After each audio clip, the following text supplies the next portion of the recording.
She would just laugh. I would hang up on her.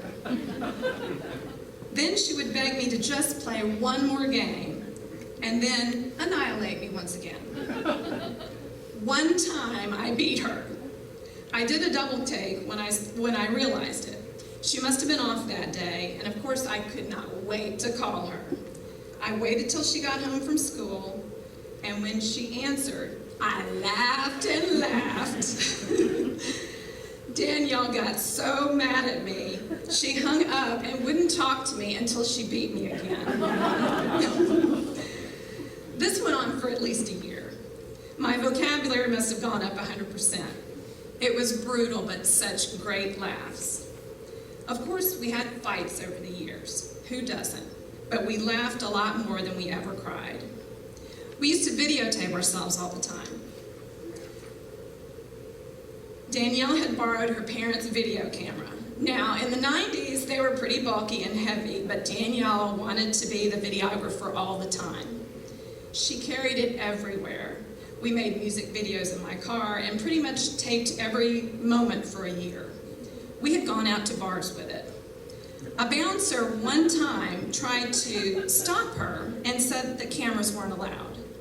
Danielle sweet-talked him by telling him it was a sociology project for class, and he let her in.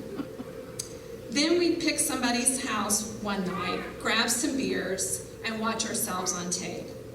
It was so much fun that eventually everyone wanted to be part of our tapings. The tapes have gotten lost over the years, but I'd give anything to see one of them right now. I always called Danielle an earthy, crunchy tree hugger. She loved to camp and hike, make compost piles and rain collectors. She had to cut down a tree in her backyard one time, and she was so upset. When I had come down a few months later, we went out and sat on the tree stump all night, drinking wine and eating cheese and crackers. The next morning, Richard brought in a sleeve of crackers, asking if we were out all night. Poor Richard has been subjected to many of our crazy conversations and antics over the years.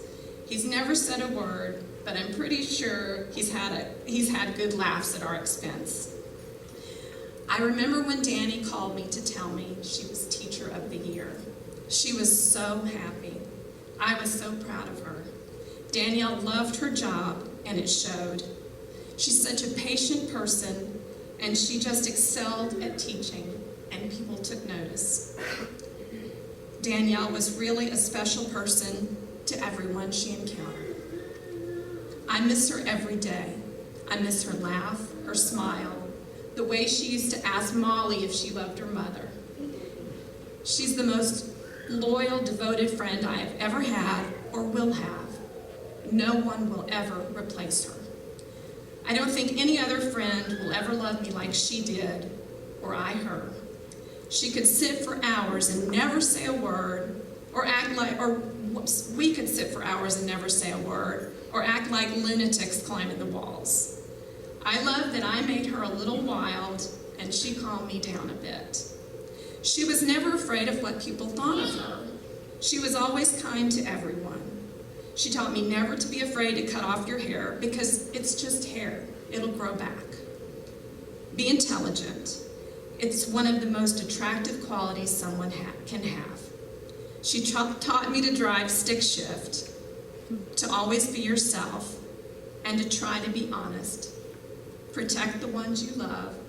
Listen to tons of music and sing along, but only if you know all the words. We drank shots of fish tank water, stole a tambourine, drove with a broken transmission and never went in reverse, had tons of sleepovers, got kicked out of bars, fell in love, fell out of love, learned how to cook, how to make and keep friends, stole lawn ornaments, told one another secrets, took road trips, rode roller coasters, and always had fun. People say, show me your friends and I'll show you who you are. I think Danielle was the perfect example. A year before Danielle was diagnosed, Richard and Danielle and I were sitting in her living room. I'm not sure how it came up, but Danielle said that one day in junior high, after school, she saw me walking to my bus, and she said to herself, I'm going to be friends with that girl, best friends. And that's how we became friends. She'd never told me that story before. Maybe it just never come up before. I didn't remember how we first met, but Danielle always had. I just want to express how much and how special Danielle was to me, and how much our friendship meant and will always mean.